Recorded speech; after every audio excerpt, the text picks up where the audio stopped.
अस्सलाम वालेकुम रहमतुल्लाहि वबरकातुहू। कैसे हैं आप सब? हम लास्ट वीडियो में तनवीन या नून साकिन के क़ायदे देखे थे ना, याद है आपको?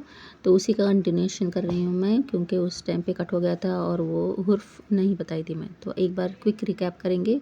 कितने क़ायदे हैं तनवीन या नून साकिन के, जो मैं लास्ट वीडियो में बताई थी, आपको याद है? इज़हार, इक़फ़ा, इदगाम और इक़लाब। तो इज़हार यानी क्या करना है? ज़ाहिर करना है, एक्सप्रेस करना है नून की आवाज़ को। जो तनवीन या नून साकिन के अंदर जो नून छुपा होता है उसकी आवाज़ को एक्सप्रेस करना है। और जो इक़फ़ा है, इक़फ़ा यानी यहाँ पे क्या करना है? नून की आवाज़ को छुपाना है। और इदगाम में क्या करना है? मिलाना है, ये नून को, आवाज़ को अगले हुर्फ़ से मिलाना है। उसमें भी सब डिविजन्स हैं, एक में गुन्ना कर कर मिलाना है, एक में बिला गुन्ना के मिलाना है। और इक़लाब में क्या करना है? बदलना है। किससे बदलेंगे? नून की आवाज़ को मीम से बदलेंगे। तो ये सब मैं लास्ट टाइम बताई थी, एक क्विक रिकैप था। चलिए अब हम इनके हुर्फ़ देखते हैं। हुर्फ़ कितने हैं टोटल? हुर्फ़ तहजी कितने हैं? अल्फ़ाबेट्स इन अरबिक लैंग्वेज कितने हैं? 28 जो हैं उनको यहाँ पे डिवाइड किया गया है। थोड़े थोड़े हुर्फ़ सब में बांट दिए गए हैं। अगर इन सब को ऐड करेंगे तो 28 हुर्फ़ हो जाएंगे। तो देखिए, इसके 6 हुर्फ़ है, इसके 6 हुर्फ़ है, और इसका एक ही है बा, और इसका 15 हुर्फ़ है। ठीक है, इक़फ़ा के 15 हुर्फ़ है। तो इन सबको ऐड करिए। ये देखिए, 6 1 6, 6 2 12, कितने हो गए? 12 हो गए। और 12 और ये दोनों मिलाएंगे तो 16, क्योंकि ये 15 है, 15 + 1 16। तो 12 + 16 कितने है? 28 हो गए ना। तो 28 हुर्फ़ ताजी हो जाते हैं। तो आप देखिए, ये 6 हुर्फ़ कौन कौन से हैं इज़हार के? ये लास्ट वीडियो में मैं बताई थी, याद है आपको? इज़हार के 6 हुर्फ़ कौन से हैं? उनको क्या कहते हैं? हुर्फ़े हल्की, हलक से निकलने वाले हुर्फ़ को हुर्फ़ हल्की कहते हैं, यानी थ्रोट लेटर्स कितने होते हैं? 6 होते हैं। कहाँ से? उसमें भी थ्रोट में जो हलक का हिस्सा है उसको भी 3 पार्ट्स में डिवाइड किया गया है। एक नीचे वाला पार्ट जो सीने की तरफ वाला पार्ट है उसको क्या कहते हैं? अक्साउल हलक, lower part of the throat. उसको वहाँ से कौन से हुर्फ़ अदा होते हैं? वहाँ से हमज़ा और ह अदा होते हैं, हमज़ा और ह। तो ये हुर्फ़ को अगर आ जाए, ये तनवीन या नून साकिन के बाद आ जाए तो भी हम इज़हार करेंगे। नेक्स्ट कौन से 2 हुर्फ़ हैं? आइन और ह। ये वस्तुल हलक यानी middle part of the throat से अदा होते हैं। ये अगर तनवीन या नून साकिन के बाद आ गए तो भी उसको भी हम क्या करेंगे? इज़हार का क़ायदा अप्लाई कर कर पढ़ेंगे।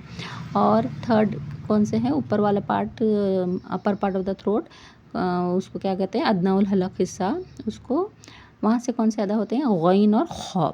अगर ये हुर्फ़ भी अगर तनवीन या नून साकिन के बाद आ गए तो हम क्या करेंगे? इज़हार का क़ायदा अप्लाई कर कर पढ़ेंगे। इज़हार कैसा करेंगे? जब हम पढ़ते रहते हैं ना, तब हमारी टंग का, टिप ऑफ द टंग, जो ज़बान की नोक होती है वो ऊपर टच होना चाहिए, तब अदा होगा। जैसे कि फॉर एग्जांपल मिन बोल के देखिए, मिन में क्या होता है? टंग टच हो रही है।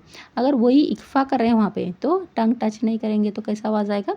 म्यांग म्यांग, ऐसा आवाज़ आएगा। तो ये इक़फ़ा का है, वहाँ पे टंग टच नहीं होती, और ये इज़हार में टंग टच होती है। ठीक है, और दोनों भी मिन ही है, लेकिन कब म्यांग पढ़ना है और कब मिन पढ़ना है ये कैसा डिसाइड करेंगे? अगले हुर्फ़ को देखकर। अगर ये हुर्फ़ हल्की आ गए तो वहाँ पे इज़हार करेंगे। अगर हुर्फ़ इक़फ़ा जो 15 हुर्फ़ है, ता सा जीम दाल ज़ाल ज़ा सीन शीन सॉद दौ तौ ज़ फा काफ काफ, वो अगर हुर्फ़ आ गए तो क्या करेंगे? हम इक़फ़ा कर कर पढ़ेंगे, नाक में छुपा कर पढ़ेंगे। और यहाँ पे इदगाम के कितने? 6 हुर्फ़ कौन से हैं? यरमलून कहते हैं, यरमलून। यर का क्या? या रॉ, मलून मीम लाम वाव नून। ये 6 हुर्फ़ जो हैं, अगर वो आ गए तनवीन नून साकिन के बाद तो उसे इदगाम यानी मिलाकर पढ़ेंगे। और इसमें भी सब डिविजन्स 2 है, इदगाम माल गुन्ना और इदगाम बिला गुन्ना।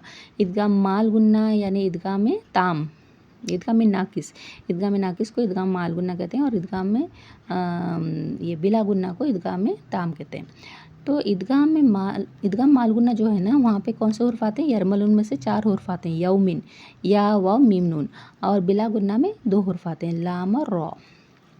ठीक है, वो देखना है हमको कौन से हुर्फ़ आ रहे हैं, वो देख के उसके हिसाब से हम इदगाम माल गुन्ना या इदगाम बिला गुन्ना का क़ायदा अप्लाई करेंगे इंशाल्लाह। और इक़लाब में तो सिर्फ एक ही हुर्फ़ है, मैं बोली थी ना लास्ट वीडियो में, बा याद रखने के लिए। बा से बदलना, बा से बा हुर्फ़ जो आता है तनवीन नून साकिन के बाद बा जो आता है वो बा हुर्फ़। और इक़लाब में भी बा हुर्फ़, बा साउंड है। तो यहाँ पे हम ऐसा याद रखेंगे इंशाल्लाह, तो इजी होगा। और इक्फ़ा का तो अभी मैं बता दी 15 हुर्फ होते हैं। अगर आपको 15 हुर्फ याद भी नहीं है तो आप इनको याद जब रख लेंगे, ये तो इजी है ना, ये तो हुर्फ हल्की है, हमज़ा हा, आइन हा, गौन खा, और ये जो है ईदगाम में यरमलून, और इसमें तो सिर्फ बा है। जब ये 3 हुर्फ अगर नहीं है, तीनों के हुर्फ नहीं है, अगर ये 6 और ये कितने हैं 13 हुर्फ, ये 13 हुर्फ जो अगर नहीं है तो ऑटोमेटिकली वो इक्फ़ा का ही हुर्फ होगा। ऐसा हम एक्सक्लूड करके भी याद रख सकते हैं, पहचान सकते हैं क़ायदा कौन सा है। तो इस तरह हमें पढ़ना है। तो इज़हार में क्या करेंगे, टंग ऊपर पैलेट को टच करके, यानी तालु को एक तरफ टच करके इज़हार करेंगे नून की आवाज़ को, इसमें नहीं करेंगे। तो एक थोड़ा एग्जांपल देख लेंगे हम इंशाल्लाह। देखिए इक्फ़ा का एग्जांपल, इक्फ़ा में क्या करें, यहाँ पे देखिए फॉर एग्जांपल यहाँ ये है ना नून, देखिए नून साकिन, तनवीन भी आ सकता है या फिर नून साकिन, कुछ भी आ सकता है। तनवीन या नून साकिन के बाद हुर्फ इक्फ़ा, तो ये ज़ा जो है, ज़ई भी बोलते हैं थोड़े लोग, ये हुर्फ इक्फ़ा है। तो यहाँ पे क्या करना है, ये हमारा इक्फ़ा कर कर पढ़ना है। इक्फ़ा का क़ायदा अप्लाई करना है। कैसा करेंगे,